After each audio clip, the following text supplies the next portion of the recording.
Hello and welcome to Love to Read. Today we're going to read Room on the Broom by Julia Donaldson. The witch had a cat and a very tall hat, and long ginger hair which she wore in a plait. How the cat purred and how the witch grinned as they sat on their broomstick and flew through the wind. But how the witch wailed and how the cat spat when the wind blew so wildly it blew off the hat.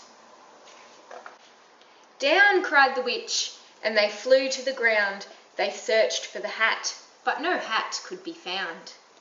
Then out of the bushes on thundering paws there bounded a dog with the hat in his jaws. He dropped it politely, then eagerly said, as the witch pulled the hat firmly down on her head, "I am a dog, as keen as can be. Is there room on the broom for a dog like me?"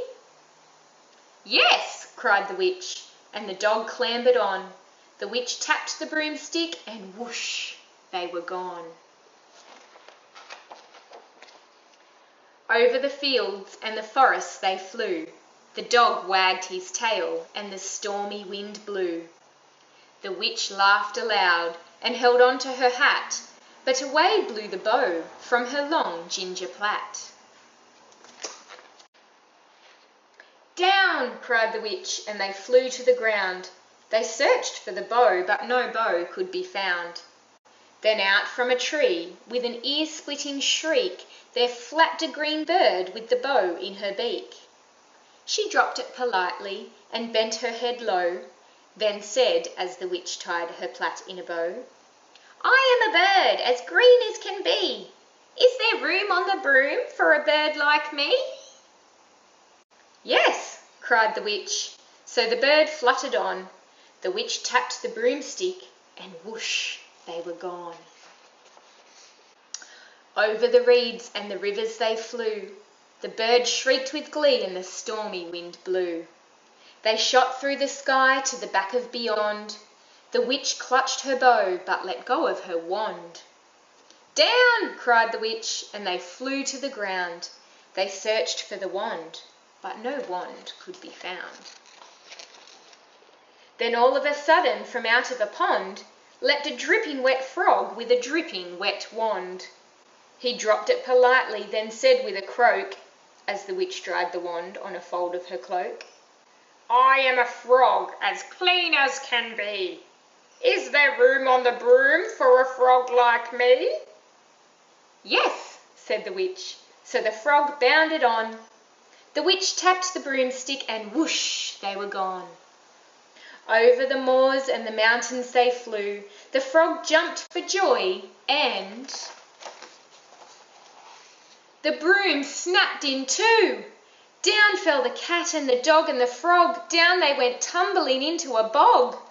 The witch's half broomstick flew into a cloud, and the witch heard a roar that was scary and loud. "I am a dragon as mean as can be, and I'm planning to have witch and chips for my tea." "No!" cried the witch, flying higher and higher. The dragon flew after her, breathing out fire. "Help!" cried the witch, flying down to the ground. She looked all around, but no help could be found. The dragon drew nearer and, licking his lips, said, "Maybe this once I'll have witch without chips." But just as he planned to begin on his feast, from out of a ditch rose a horrible beast.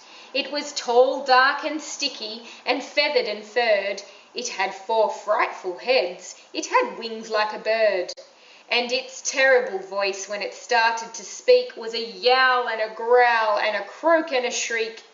It dripped and it squelched as it strode from the ditch, and it said to the dragon, "Buzz off! That's my witch!"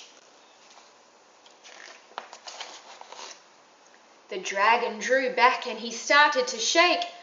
"I'm sorry," he spluttered. "I made a mistake. It's nice to have met you, but now I must fly." And he spread out his wings and was off through the sky. Then down flew the bird and down jumped the frog, Down climbed the cat, and "Phew," said the dog. "And thank you, oh thank you," the grateful witch cried. "Without you I'd be in that dragon's inside." Then she filled up her cauldron and said with a grin, "Find something, everyone, throw something in." So the frog found a lily, the cat found a cone, the bird found a twig, and the dog found a bone. They threw them all in, and the witch stirred them well, and while she was stirring she muttered a spell, "Iggity, ziggity, zaggity, zoom!" Then out rose a truly magnificent broom, with seats for the witch and the cat and the dog, a nest for the bird, and a shower for the frog. "Yes," cried the witch, and they all clambered on. The witch tapped the broomstick, and whoosh, they were gone.